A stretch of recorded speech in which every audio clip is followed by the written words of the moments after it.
संस्कृत प्रेमियों, संस्कृत के इस कालांश में आप सबका पुनः स्वागत। आज मैं तृतीय विभक्ति से संबंधित एक वार्तिक है प्रकृत्यादिभ्य उपसंख्यानम, इस वार्तिक पर मैं चर्चा कर रहा हूँ।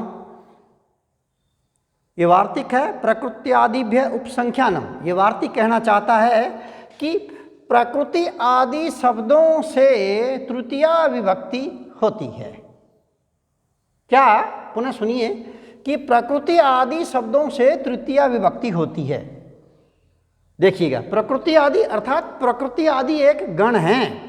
उस गण में पठित जो शब्द हैं उन शब्दों में उक्त वार्तिक से तृतीय विभक्ति होती है। क्रमशः एक एक उदाहरण सुनिए। जैसे स्वभाव से अच्छा, स्वभाव से सुंदर, है ना। तो प्रकृति शब्द है और सुंदर को, अच्छा को बोलते हैं चारु। तो प्रकृति में इस जो प्रकृति शब्द है, इस प्रकृति शब्द में तृतीय विभक्ति लगा दीजिए तो इसका बन गया प्रकृत्या चारु। ठीक है।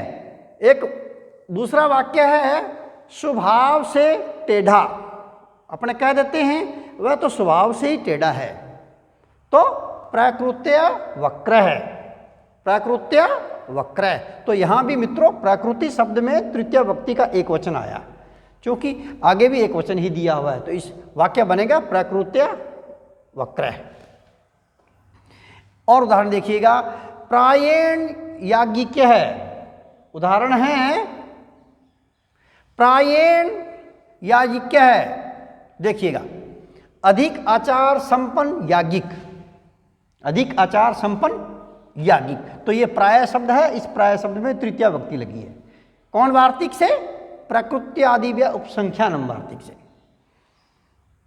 एक और उदाहरण देखिएगा, जैसे गोत्र से गार्ग्य।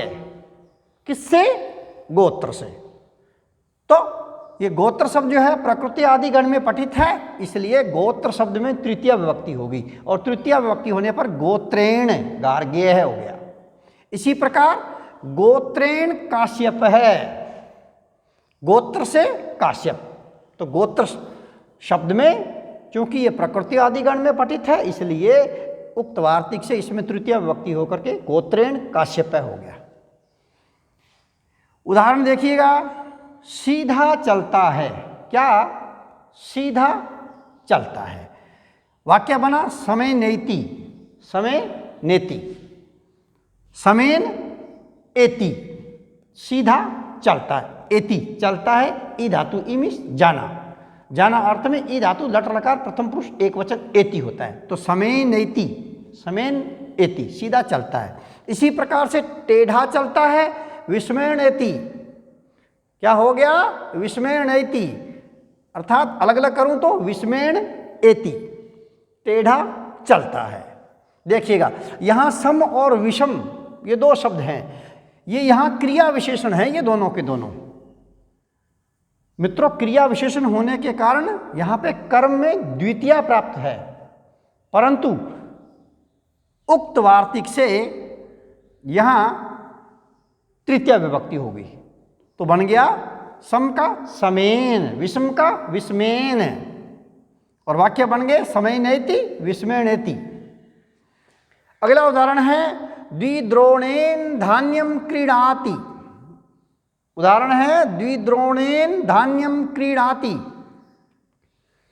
तो दो द्रोण परिमाण से धान्य खरीदता है। तो यहां पर ये द्विद्रोण जो आ गया, इस द्विद्रोण में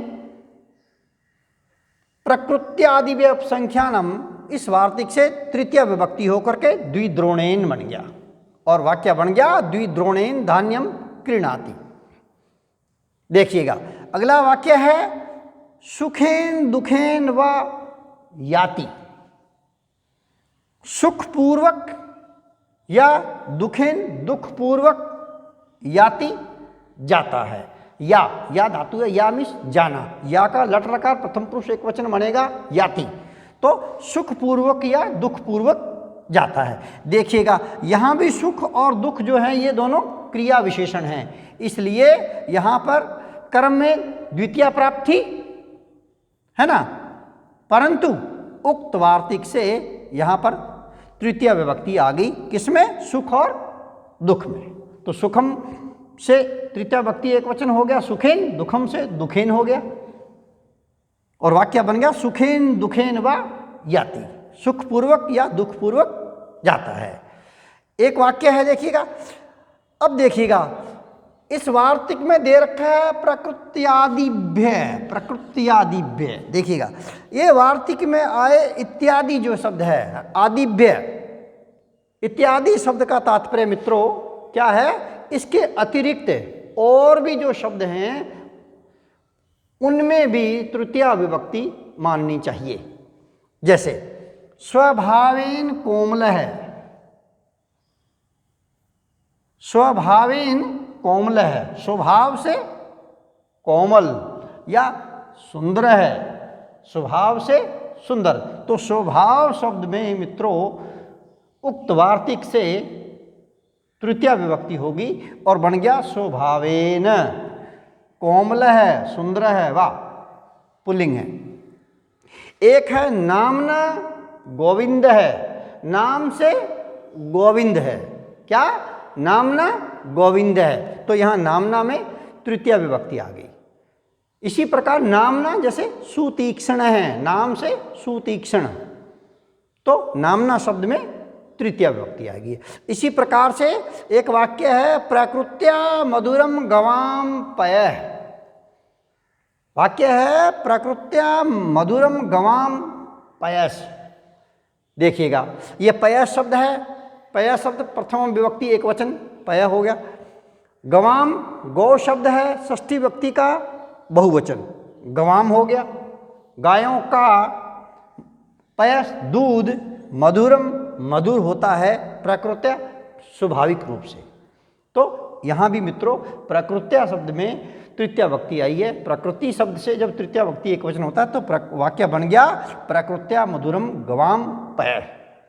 इसी प्रकार से सुखेन रीतः, यहाँ भी तृतीया विभक्ति आई है उक्त वार्तिक से। इसी प्रकार से आत्मना तृतीय, यहाँ भी मित्रों आत्मन शब्द में तृतीया विभक्ति का एक वचन होता है आत्मना, और वाक्य बनता है आत्मना तृतीय है।